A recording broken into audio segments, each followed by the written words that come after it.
All right, my friends. So this is Yasir Yamin again for this new session. So let's continue to step number 5.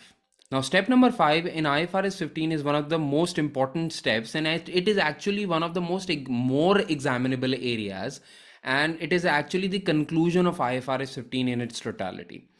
So in step number 5, we have to recognize revenue. We have to recognize revenue as and when the performance obligation has been satisfied. Whatever performance obligation has been satisfied, we recognize revenue for it. Now you see, the revenue recognition is basically linked to the satisfaction of performance obligation. And you remember we studied in IFRS 15 earlier areas that satisfaction of performance obligation can be done in either of the two ways. Either your performance obligation will be satisfied point in time, or your performance obligation will be satisfied point over time. Point in time means that your performance obligation will be specified point in time. For example, as and when you deliver the goods or service, as and when you deliver the good or service to your customer, at that point of time your performance obligation will be satisfied, and therefore you will be recognizing your revenue at that point in time. So for point in time contracts, you have an obligation towards your customer that will be satisfied at a time, and your revenue recognition will be done at a time. When you talk about contracts that are point over time, for example, point over time contracts are generally longer term contracts. So if you have a contract which is point over time scenario, your performance obligation will be specified not at a time, but over a period of time. For example, I am teaching you my subjects, and my obligation towards you does not end at a time.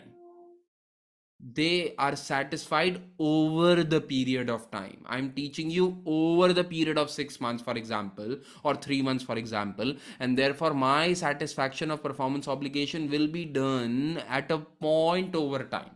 So for point over time, your satisfaction is over time, and since your satisfaction is over time, therefore your revenue recognition will be done over time. That is to say, at the point or towards, during the duration of the contract. Make sense?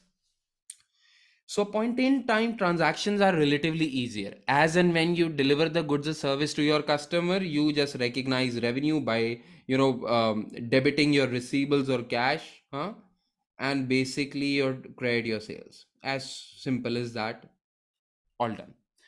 But the more complex area in this area is point over time revenue recognition. So for point over time revenue recognition contracts, there is basically a four-step approach that you have to follow. There is a four-step approach that you have to follow. And believe you me, this four-step approach that we are just discussing is basically the solution of all point over time contracts there are in the world. So, for example, be it an FR question or an SBR question or any sort of question, these type of situations can be easily solved through this four-step approach, my friends. And what is this four-step approach? The first step is going to be that we are going to identify if the total contract is a profit making contract or a loss making contract. So our first step is basically identify total profit or loss on a contract.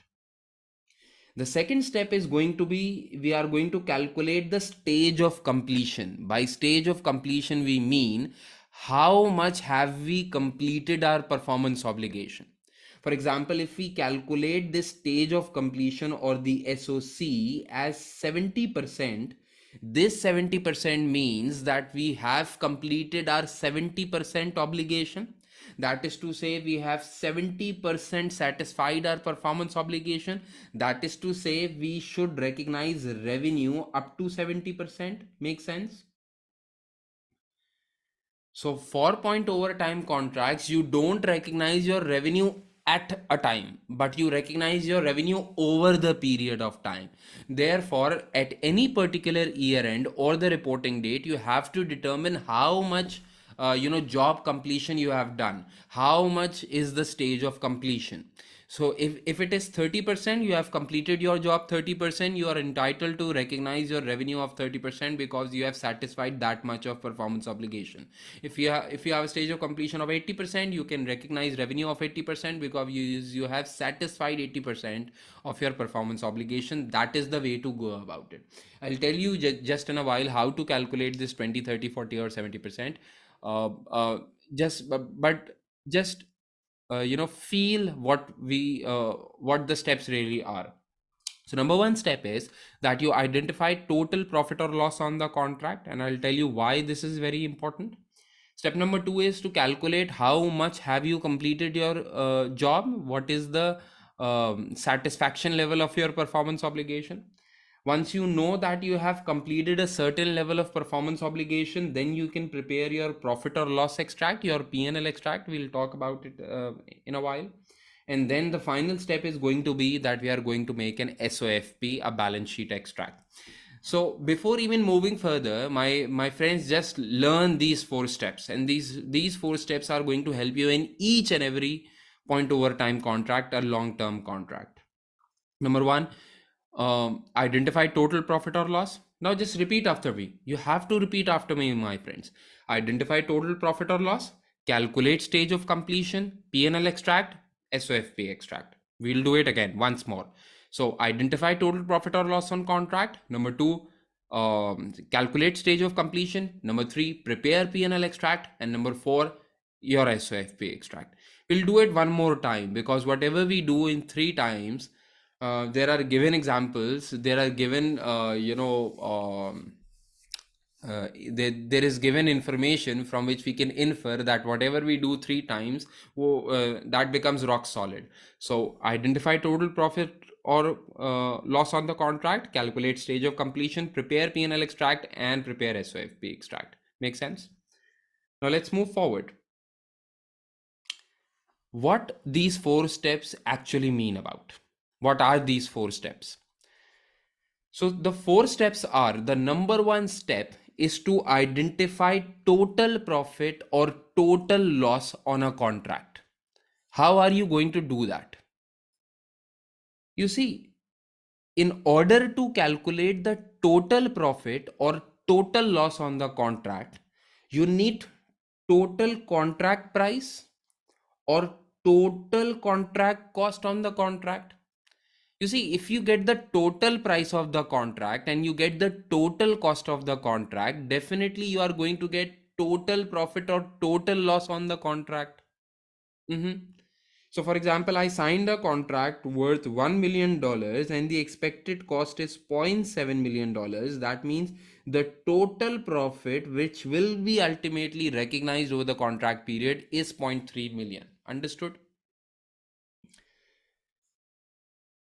Now, you must be concerned that, sir, why do we calculate total profit or total loss on the contract? Why do we do this? What is the actual reason for doing this?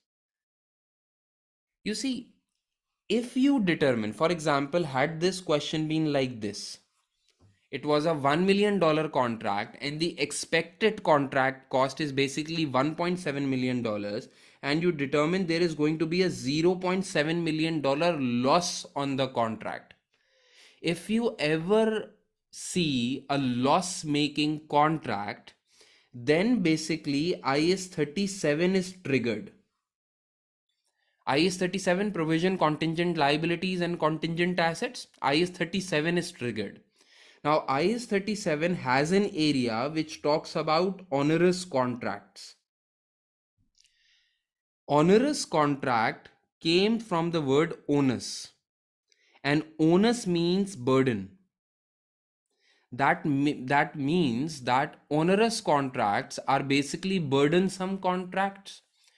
IS 37 says that onerous contracts are those contracts on which cost to fulfill the contract exceeds the amount of anticipated economic benefits. I'll repeat it again.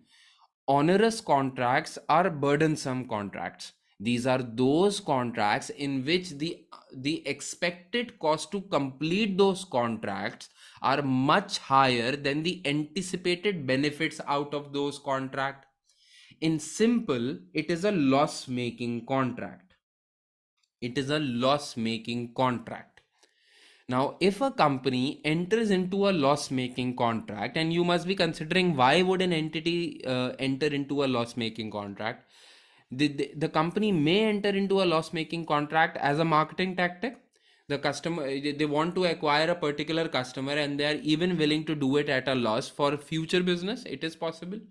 It is also possible that a contract was initially signed as a profit-making contract, but the due to inflation levels or higher interest levels or any other reason, the cost of completing the contract has surged so much that it has become a loss making contract. That is also possible.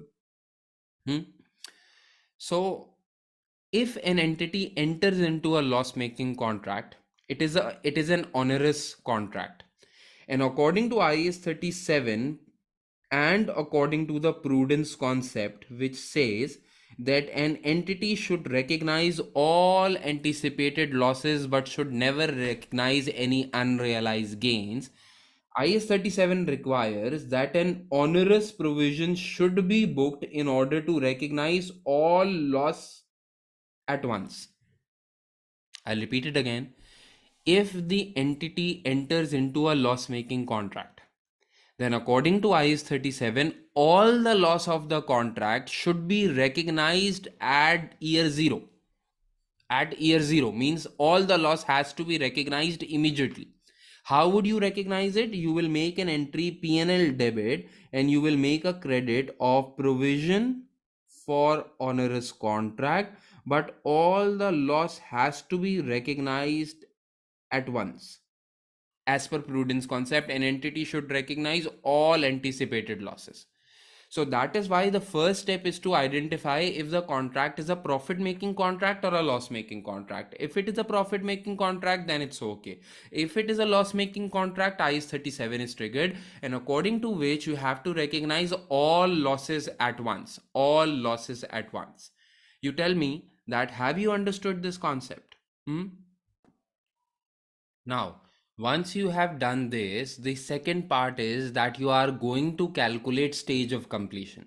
Now, remember what was stage of completion? In stage of completion, you had to determine what amount of work you have already done. Now, in order to calculate stage of completion, we basically have two methods. And one is known as the input method, the first one that we are talking about, and the other one is basically the output method. This is also allowed by IFRS 15. Now there are other methods as well that are allowed by IFRS 15 in order to calculate stage of completion, but for the time being we are just going to stick to two. There is one input method and there is one output method. Now under input method, we determine the stage of completion based on what we have actually input into the contract. And under output method, like the name sounds, we are going to determine stage of completion based on what we have got from the contract, or what output have we got from the contract.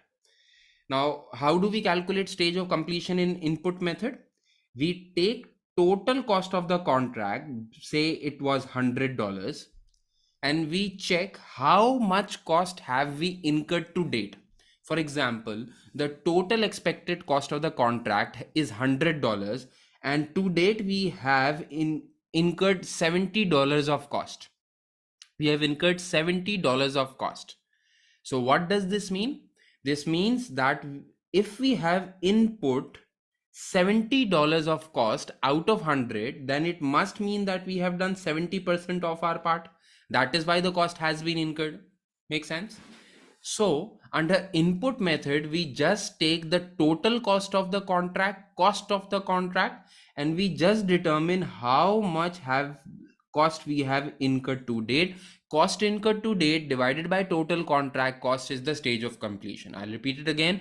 Cost incurred to date divided by total contract cost is basically the stage of completion. Make sense? And what do we do under the output method? Now, output method is a bit complex, and not many companies actually use output method.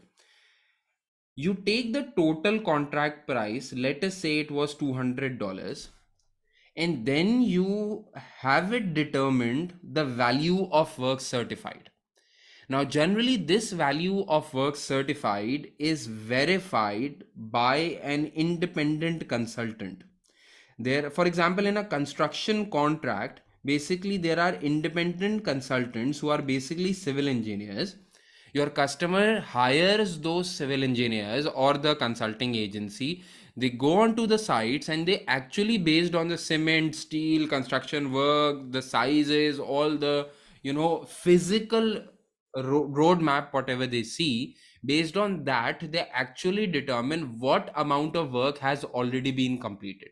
So for example, your consultant comes up with a value based on engineering, based on maths, and based on whatever knowledge they have. They come up to you and say, you see that the total contract value is $200, and based on the work that we certify, based on our calculation, based on our engineering calculations, we certify that we feel that, for example, you know $50 worth of work has been done. So they give us the value of work certified, we get the total contract price, and then we determine, say, okay, that 25% work we have done, and it is certified by the external party as well.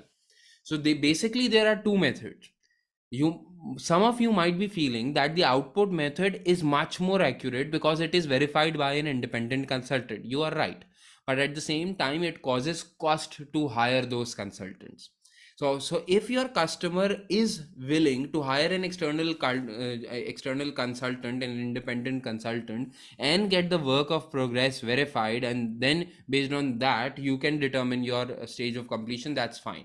But in most cases people don't spend so much of money, and therefore it is easier to follow the input method, which just requires your cost accounting details. What is the total contract cost of the contract and how much cost you have incurred? It is fairly easy to determine stage of completion under this method.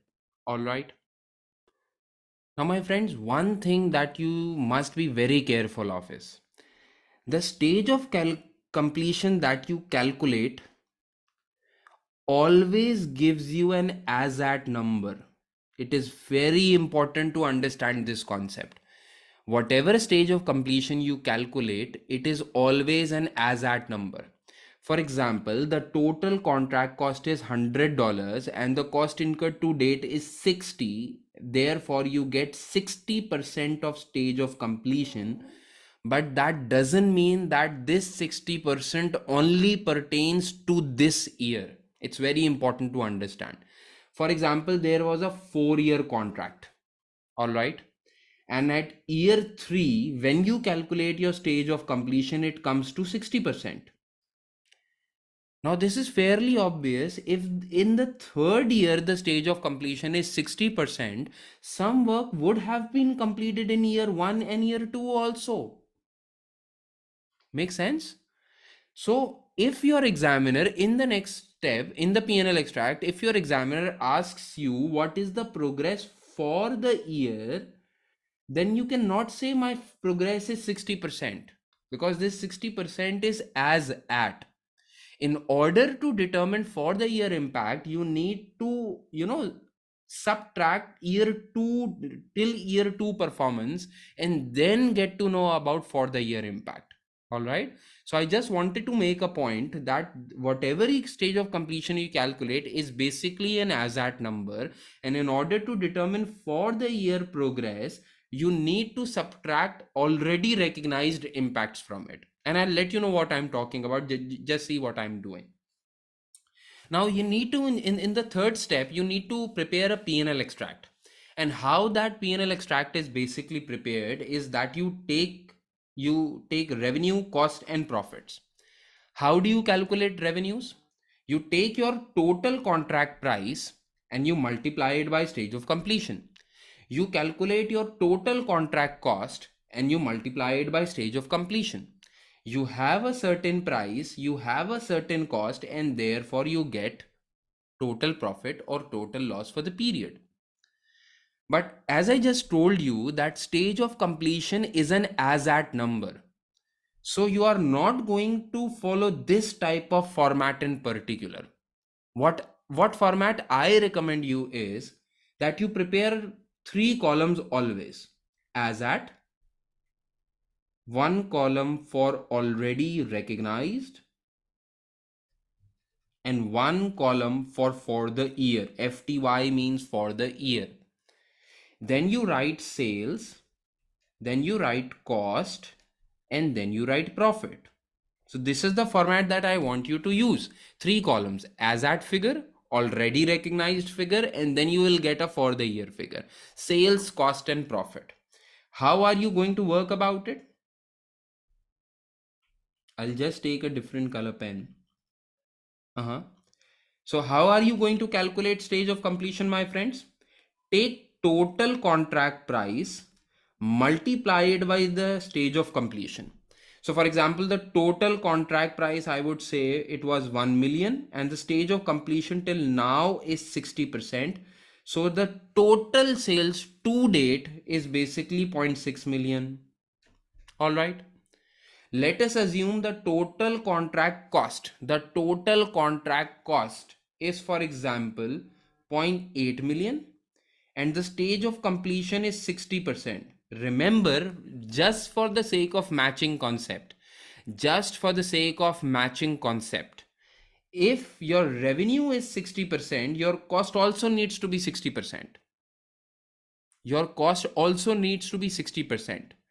That is matching. The amount of revenue that you're recognizing, only that amount of matching of cost can be done. All right. So always use the same percentage. So this would be 0.48 million, and a profit of 0.12 million would be recognized here. But here you need to consider that 60% is basically the stage of completion to date. Now your examiner will give you what P&L figures had already been recognized till year 2. Your examiner will always gives these figures. For example, your examiner says that zero point 0.4 million of revenue, zero point 0.4 million of revenue, and just give me a second so that I can calculate the exact percentage. I'm just going to confirm so that we do no mistake. All right. So it would be, and your examiner says that 0.32 of cost had been recognized earlier years. So your examiner will give you this information always. It will never be a scenario that your examiner won't give you past years information. It is illogical to solve the question otherwise. So your examiner says for the previous years, we had recognized a revenue of 0.4 million, cost of 0.32 million, and therefore a profit of 0.08 million in earlier years. What should be the for the year figure? So you would say till date, the revenue should be 0.6. We had already recognized in past years 0.4. That means for the year revenue is 0.2. Cost, we had the total cost should be 0.48 to date. We had already recognized 0.32 in last years, and therefore it means that 0.16, I think, should be the cost for the year, and therefore 0.04 million of profit should be for the year profit. Make sense? So this is how you are basically going to have for the year figure, my friends. Always use this type of format. This is going to be recognized in the P&L for the year. Okay. Now I have an intriguing question, and only the smart ones would get it. What if you get a question in your exam that pertains to year 1? What if you get a question in your exam that actually pertains to year 1? What then? My friends, then you don't actually need to follow this 3 columnar approach. Why? Because if this is the first year of the question, already recognized would technically be zero. This is the first year of the contract, so there was no previous year. That means you don't need to prepare already recognized, because already recognized would be zero. Then the as at figure would definitely be equal to for the year figure. Then obviously it will be equal to for the year figure. Nothing had been recognized in the earlier years because there was no earlier year, because you are standing in the question at year one. Then logically as at figure would be equal to for the year figure. Then don't make three columns. Just quickly do it. Follow this format. Mm-hmm. So the first step was that we used to identify total profit or total loss in a contract. Then we used to calculate stage of completion. Then we used to prepare a P&L extract. And then we are up to an SOFP extract. We are going towards a SOFP extract. Now, how do you prepare SOFP extract? For me, it's actually irrelevant how you prepare it. The concept is actually more important. Why do we prepare it? So why do you prepare an SOFP extract? You see, the whole purpose of making a SOFP extract is basically to identify your receivables or payables. In other words, I would say, do you have to receive from the customer or give to the customer? It's as simple as that. Do you have to receive from the customer or give to the customer? Our whole purpose is that. So, how would you logically determine if we have to receive more money from the customer or give more money to the customer? How are we going to determine that? It's very simple. It's very simple. See, you have a revenue recognized to date. For example, to this date, you feel that the performance obligation you have satisfied and for which you have recognized a revenue makes up to $100. Now remember, don't make this mistake. This is an SOFP is always prepared as at. SOFP is never for the year. It is always an as at figure. So this column is relevant. So for example, you say that to date, for example, you would say that to date, my revenue recognized is $100. Means to say that for $100, I've satisfied my performance obligation. So how much you should receive from your customer? You would say $100. If I have done the work of $100, I should be entitled to $100. So my receivable should be $100. Make sense? But what if you had already billed to the customer in advance? These are known as progress billings. You see, there is a good possibility that you already had taken some money in form of a bill from the customer in advance. For example, I say that you had already taken $30 from the customer in advance. You're not going to take back those $30. So the total revenue that you have recognized is $100, means to say the total performance obligation that you have satisfied is basically $100. So you are entitled to $100. But in the form of earlier billings, in the form of progress billings, you had already received $30 from the customer. So how much more can you demand from the customer? You would say $70. Right? So $70 is an asset. You still have to receive this from your customer for the ongoing contract. And if it is a positive number, it is an asset. It is an asset. And therefore we call it a contract asset. In IFRS 15, we don't call it receivable or payable because it is not billed yet. We call it a contract asset or a liability. So contract asset is basically a form of receivable where you say, okay, I'm entitled to $100 of value because I have satisfied my performance obligation to that value. I had already received $30 from the customer in advance in earlier progress billings. Therefore, I have to receive $70 as in due to this contract. This is a contract asset. This will be shown as a current asset in your balance sheet. Make sense? Now, it is also possible that the question is like this. For example, your revenue to date is $100, and in the form of an advance, in the form of progress billings, you might have already taken a lot of money from your customer. You might have taken $150 as an advance, as an advance. So how much money had you taken from the customer? 150. How much you are entitled to based on the progress that you have made into the contract? Only $100. That means you are still liable towards the customer. It is an unearned income that you have in your books. It is an advance money that you're carrying in your books. If the answer comes negative, that means you have taken more money from the customer but done less job for the customer. That means you have an unearned money in your books, advance income in your books, and it is always treated as a liability. Liability. We call it contract liability in IFRS 15. This is going to be shown as a current liability or a long-term liability in your books. Make sense? Make sense? So our first step is going to be that we are going to identify separate performance obligations in a contract. We are going to identify total profit or loss in the contract. I mean, I made this boo boo.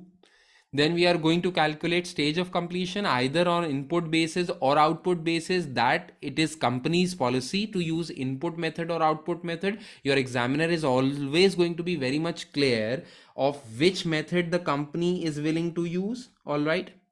Now the third step is going to be that you have to prepare a P&L extract, go for 3 column approach. But if it is a first year question, you don't need to prepare 3 columns because the as at figure would be equal to for the year figure. And then you prepare a balance sheet extract, which is to determine contract asset or a liability. Are you done with it?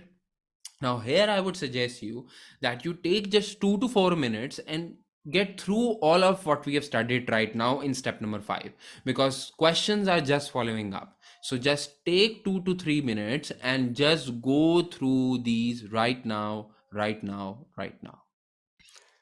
All right, my friends. So I believe that all of the 5 steps were done, and now let us just continue towards some example questions that will give you an overview how step number 5 is actually had to be followed for specifically for point over time contracts. All right. So I have a question here, and it is a very good examination kit question. It will certainly help you guys, and we will just start off with this. So there is a company whose name is BL. BL started a contract on 1st November X4. Now you see that your year end is 31st October X5. So the contract was started on 1st November X4 and your year end is 31st of October X5. That this means this is the first year of the contract. All right, this is the definitely the first year of the contract. The contract was scheduled for run for 2 years, so it is a long-term contract and has a sales value of $40 million. Here is the contract price, my friends. Here you are getting the contract price. All right. It says BL will satisfy performance obligation over time. You must have got the view of this by just looking at this 2 year scenario. However, when your examiner says over time itself, it is now easier to understand. 2 year contract is a point over time contract and in general sense, not in very specific sense, but in general sense. And your examiner has also clarified this by writing this word. Now your examiner says that at 31st of October X5, the following details were obtained from BL's records. Cost incurred to date was 16%. Estimated cost of completion was 18%. And your examiner has also given a 45% progress completion. So the stage of completion is actually given ready-made. Now, regardless of what is already available, we are just going to follow our 4 step approach. You remember what was our 4 step approach? Number 1 was that we had to identify total total profit or loss. Mm-hmm.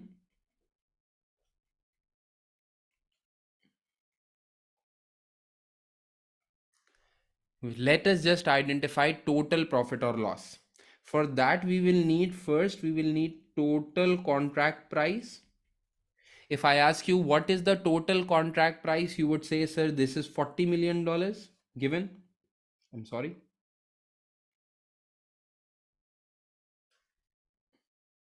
I'll just squeeze it out a bit. And then I would need total contract cost. Can anyone tell me what is the total contract cost? It is given. So how do you determine total contract cost? You see, your examiner says that at the end of year one, cost incurred to date is $16 million. And how much further you would need estimated cost to completion, what further cost would you require? It is $18 million. So you have already incurred $16 million. And what is the cost to completion? It is $18 million further. So what should be the total contract value? It should be $34 million. So $40 million minus $34 million means the total profit is $6 million. Agreed? So that this is the total value. All right. So our first step was to identify if the contract is a profit making contract or a loss making contract. We have just identified it is a profit making contract. So no onerous provision, onerous contract, nothing. What is our step number two? Our step number two is that we had to calculate stage of completion. Now, in this scenario, we don't need to calculate stage of completion because it is already given by the examiner. It is 45%. So let's save our time. 45% is already given. We'll go to the third step, which is to prepare a P&L extract. Now just consider, do we need to prepare 3 columns? Do we need to prepare 3 columns? And yes, your answer is right. No, we do not need to prepare 3 columns because this is the first year of the examination question. First year of the question.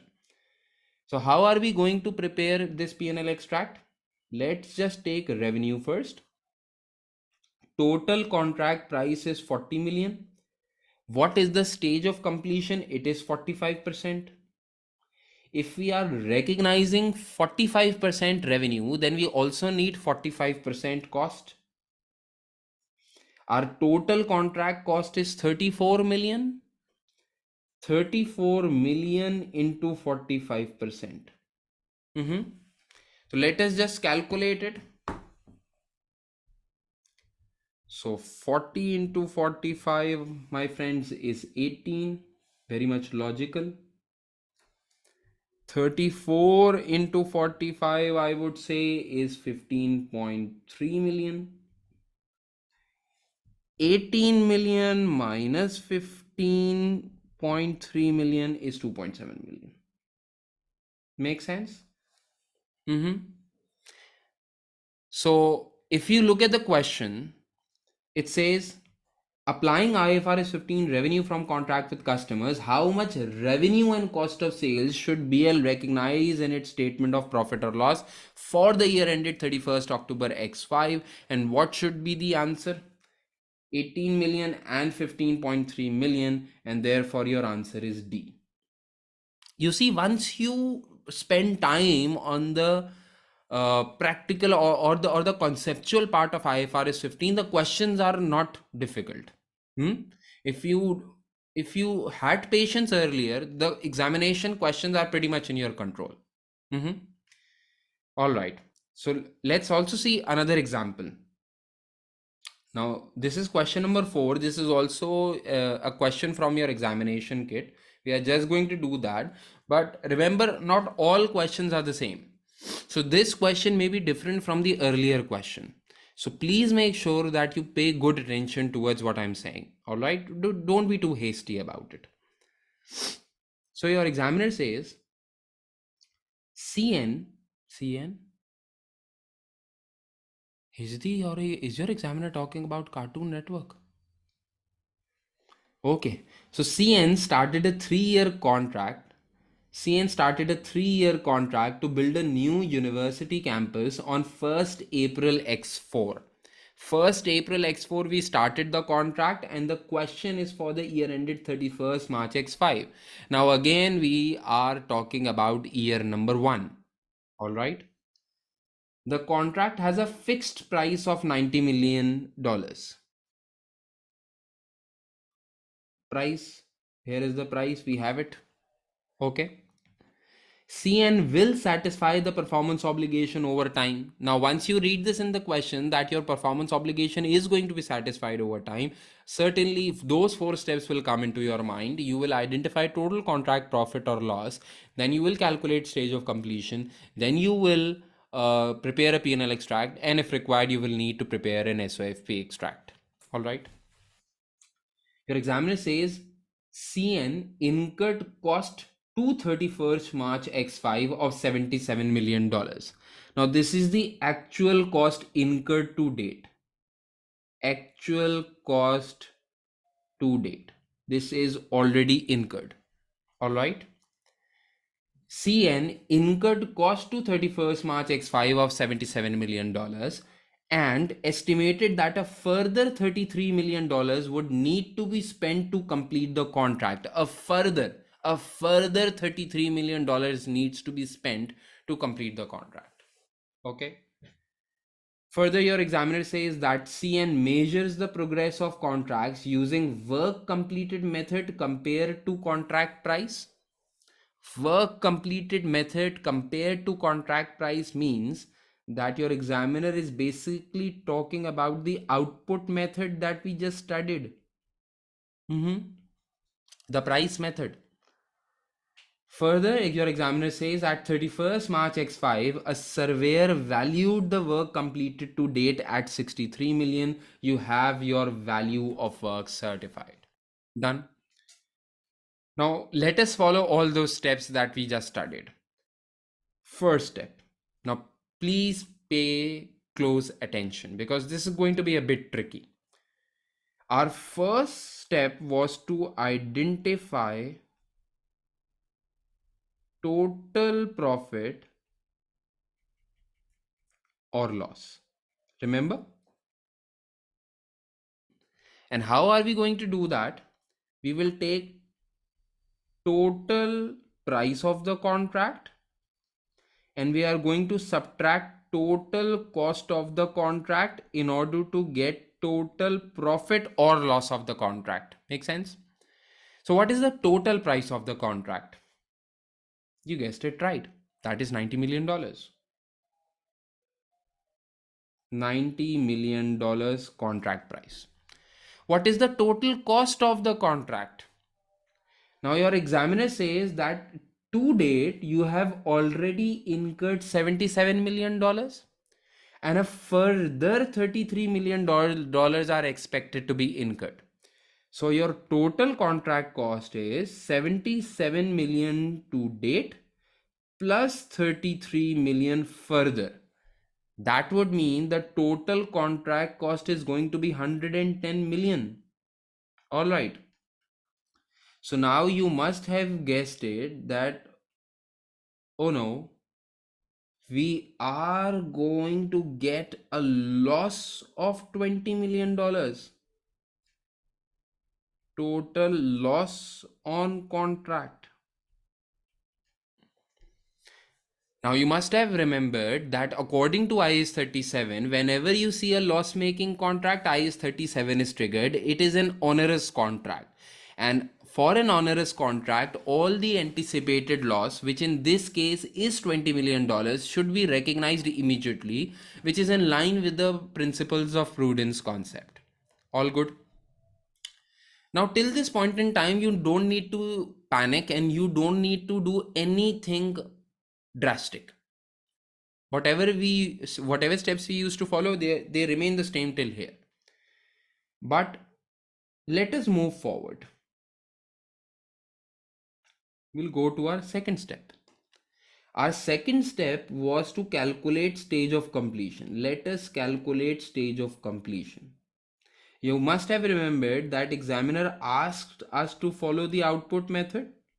And under the output method, the formula was value of work certified. And we used to divide it by total contract price, if you remember. Now, value of work certified here is $63 million, if you remember. This is the value that independent consultant, a surveyor, actually gave us. 63 million.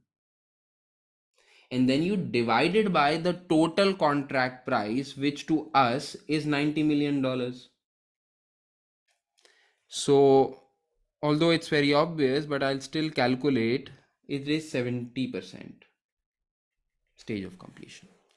70% stage of completion means that 70% performance obligation has been satisfied, 70% revenue can be recognized.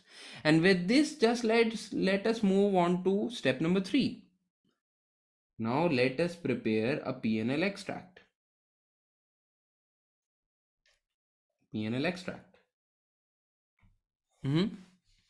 Now, how do you prepare a P&L extract? Do we need to prepare 3 columns?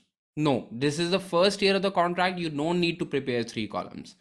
So let us just go about it. We will first calculate our revenue, and then we will calculate our cost, and then we will go towards profit or loss. Right? So if it's a profit, it's positive. If it's a loss, we'll write it in negative. Understood? So let's move forward. Revenue. So we have satisfied a performance obligation of 70%. The total contract price is $90 million. We have satisfied a performance obligation of 70%. That means revenue of 63 million can be recognized. 7 nines is 63. So 63 million of revenue can be recognized. Now, in principle, in general, if we follow the same principles that we used to follow in earlier questions, so if the revenue is 70%, then our cost should also be 70%. We'll follow the same principle. Our total cost is 110. Just to match, using the matching concept, just to match whatever the revenue recognition is, 70% revenue will bring 70% cost, and that should equal to 77 million. Now, if you just go and calculate your profit or loss, definitely it is going to be a $14 million loss. So you just got a $14 million loss. And should there have been a loss? Oh yes, this was a loss-making contract. Each and every time you are going to prepare a P&L, loss is going to be recognized. That is for sure. But here is the new part.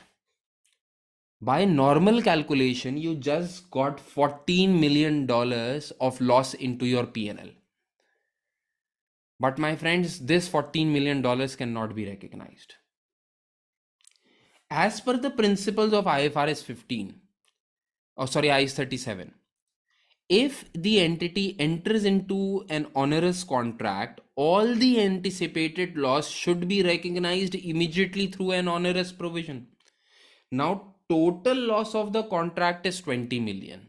But if you calculate it by the way, it is just 14 million.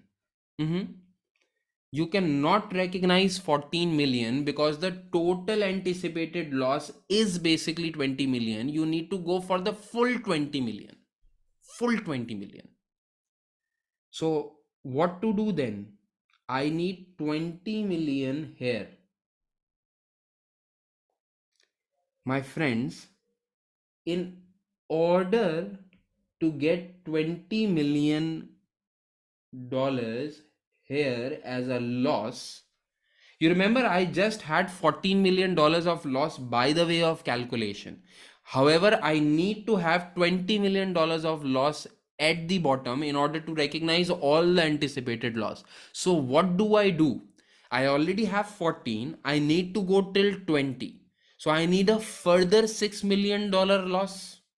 And further $6 million loss would come by an onerous provision. According to IS 37, in order to recognize all the anticipated loss, you will be recognizing an onerous provision amounting to $6 million, which is the balancing figure, by the way.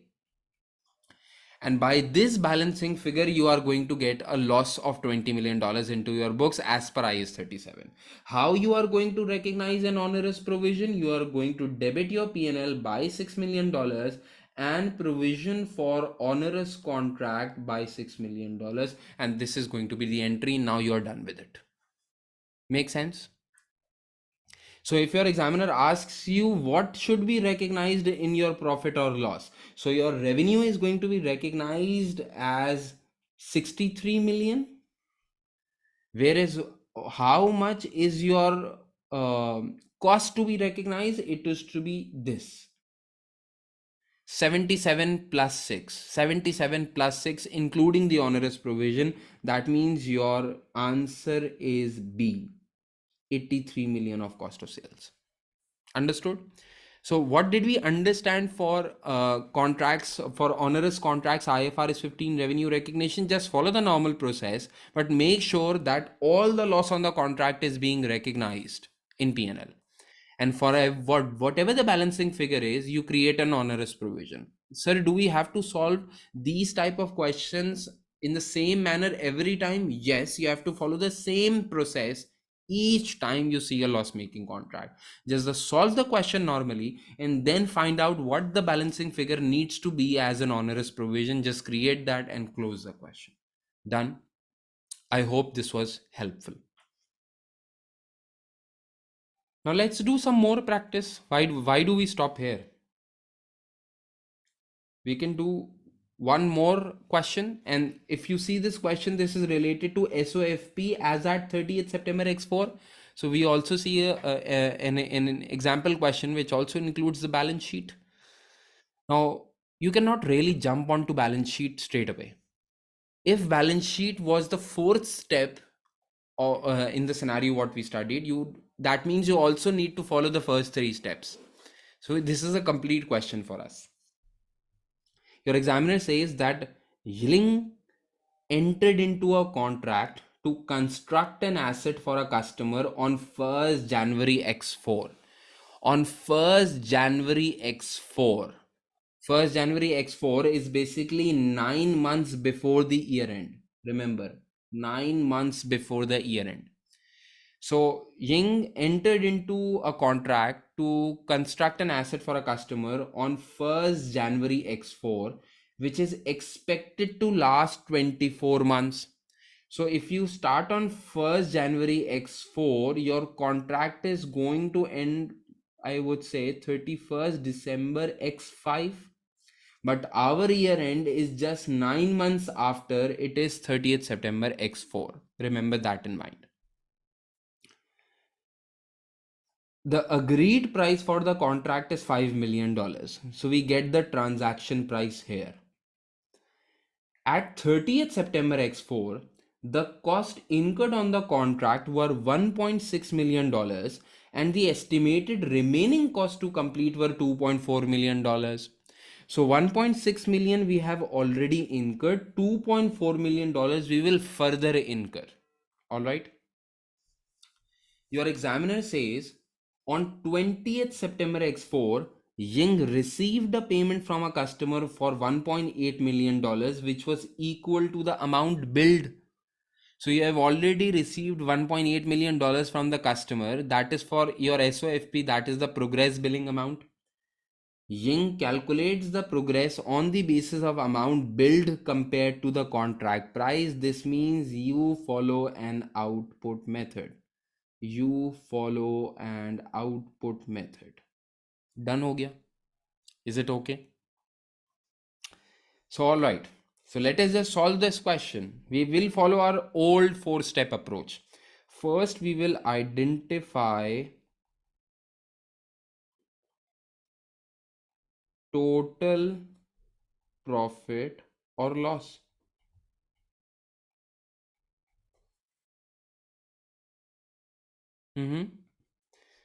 We will take total price first. What is our total price of the contract, my friends? It is $5 million. If we talk in thousands at the very least, we can take whole figures as well. No worries. $5 billion. Then we take total cost. What is the total cost of the contract? Total cost of the contract.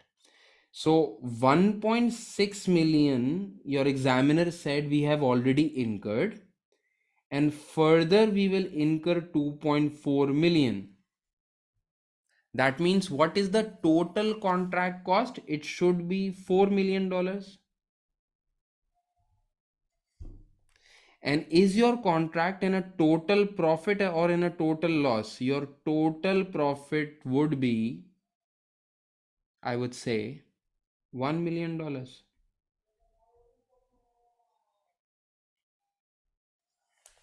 Is it okay now? So you are actually in a profit making contract. So nothing to worry about, my friends. Nothing to worry about. This is a profit making contract. All good? All good? Uh-huh. Our next step was to calculate stage of completion. Now your examiner says that we are going to follow output method, and output method meant that we are going to take value of work certified, the amount of billed. Your examiner explains what is the value of work certified. Ying calculates the progress on the basis of amount billed. Amount billed. It is an assumption that the amount billed is equal to the value of work certified. Amount billed divided by total price. You have billed an amount of 1.8 million. The total contract price is 5 million. So that means, my friends, if we divide 1.8 divided by 5, this is a 36% stage of completion. All right, 36% stage of completion. What is going to be the third step, my friends? We are going to prepare a P&L extract. We will prepare a P&L extract. Now, my friends, do we need to prepare 3 columns P&L extract? No, sir. This is the first 9 months of the contract. So nothing has already been recognized in the previous periods. This is the first period that we are talking about. So no worries. So my friends, we will just take revenue, cost, and profit. Total contract price is 5 million. Stage of completion is 36%. Now, if the revenue is going to be recognized at 36%, the cost must also be recognized at 36%. So 5 into 36% is basically understood 1.8 million. 4 into 0.36, that is 36%, is going to be 1,440,000. If someone asks me what is the amount of revenue that has to be, sorry, the profit that will be recognized, I would say point or 360,000. 360,000 is my profit. All right. But since this question actually entails, it actually discusses about the SOFP part. So let us just move on and prepare a SOFP extract.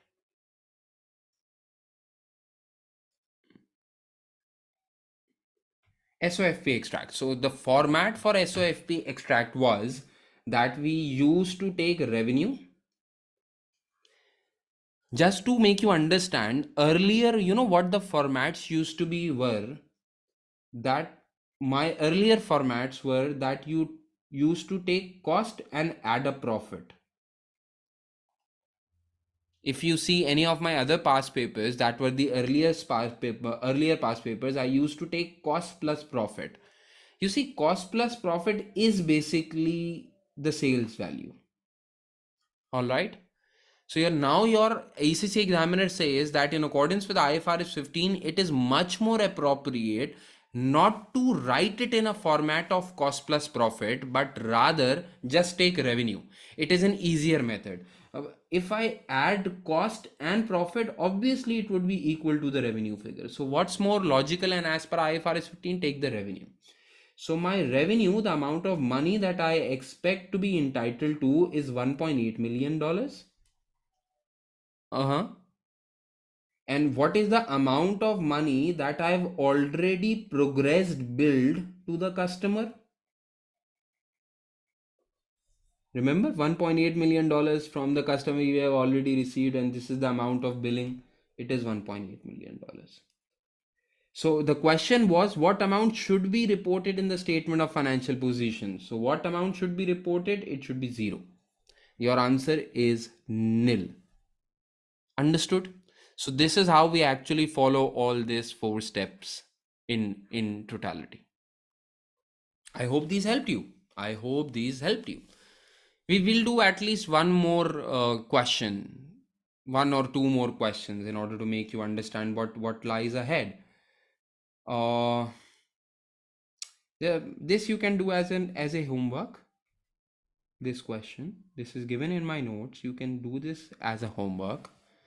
We'll do a difficult question. Huh? Now just look at what what sort of question this is.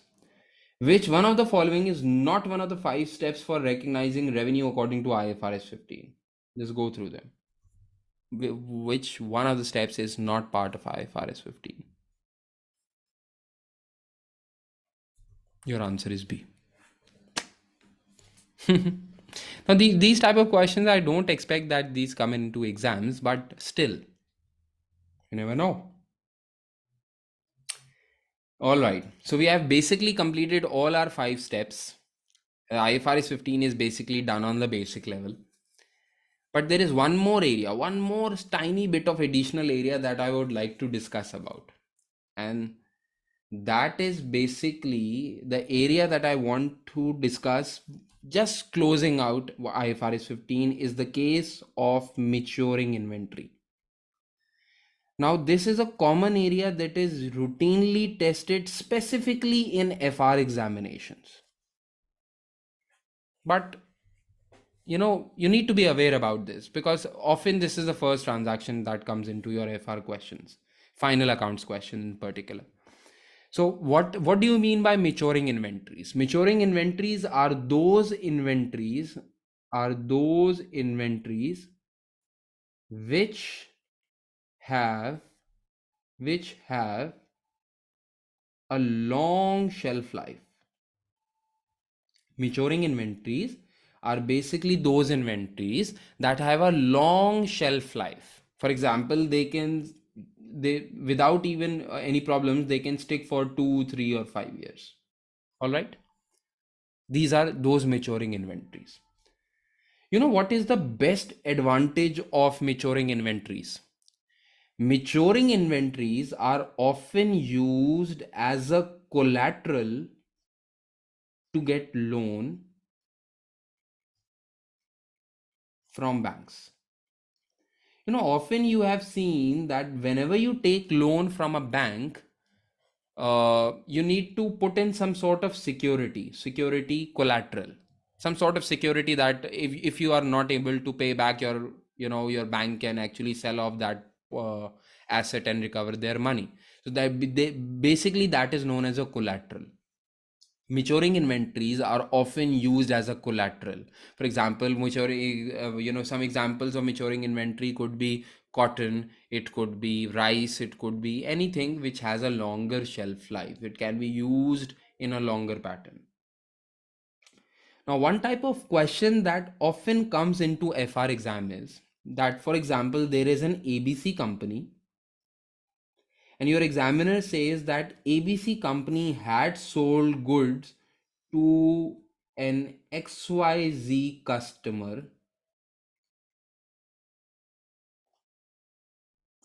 All right. So basically, ABC company sold goods to XYZ customer and took, for example, $10 million.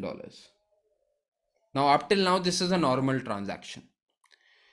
Then your examiner basically adds on to say that this is basically a repo transaction. Repo means a repurchase obligation transaction. Repurchase transaction. Your examiner says that ABC company had sold goods to XYZ customers for $10 million. And under the terms of the contract, after maybe, for example, 2 years, ABC company would return or rather repurchase the same goods. ABC company would rather repurchase the same goods and for $12 million. This is a very routine transaction that comes into your exam. Your examiner says that ABC company sold goods to XYZ customer for $10 million.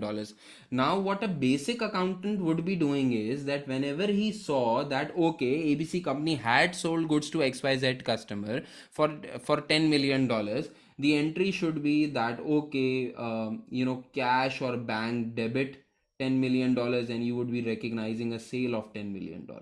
And then your examiner goes on to say that these goods will be bought back or can be bought back at a price of $12 million after 2 years. Now, this must intrigue you. This must alarm you. Why would we buy the same goods from the same customer after 2 years? Why would we buy it back? And in order to solidify your examiner's content, your examiner would be saying at the time of buyback, the fair value of the goods would be $15 million. So the goods would be worth $15 million, and we are mandatorily going to buy back those for $12 million. So this is a done and dusted transaction. It is going to happen. We will buy back the goods from the same customer after 2 years, paying it $12 million, $2 million extra. Now, if you carefully look at this type of transaction, this is not a sale transaction. This is not a sale transaction. Because see, sale is something when you give your goods to a certain customer and you lose control of those goods. Your customer is then has ownership of those goods. Your customer can sell those goods or further manufacture those goods and sell it to anyone they want. Now, if you see a transaction in which you will buy back those goods after 2 years at a price which is lower than your market value at that point in time, this means this was not a sales transaction in the first place. It was a collateralized loan transaction. It was a collateralized loan transaction. Basically, what would have happened is that you would have given your inventory as a collateral to a bank. Your customer would be a bank, and took 10 million dollars, and then you pay back to the bank and take back your inventory by paying $2 million of profit or interest to the bank. This is basically a collateralized loan transaction. Now, your examiner in AFR exam would be saying, okay, the accountant has prepared an entry, cash, debit, sales, credit. What should be the correct entry? You would say sales should be debited back $10 million. Rather, a loan liability should be recognized of $10 million. And this $2 million profit that is in between, this should be recognized as an interest. All right. So this is something related to IFRS 15 or for maturing inventories. In this such repurchase transactions, it is not a revenue recognition transaction. Rather, it should be a loan transaction. Any sale recognized should be reversed back, and then loan should be recognized. All right. I hope you understood IFRS 15 till here. I hope it was very helpful. I tried my best to make you understand whatever the scenarios was. This is the end of basics of IFRS 15. I hope you enjoyed it. Do sub questions. You can always find me on Facebook, on my YouTube channel, and on my given particulars. Just get in contact and I'll be able to help you. See you soon. And for SBR students, there is something extra. All right. So take care. Bye bye.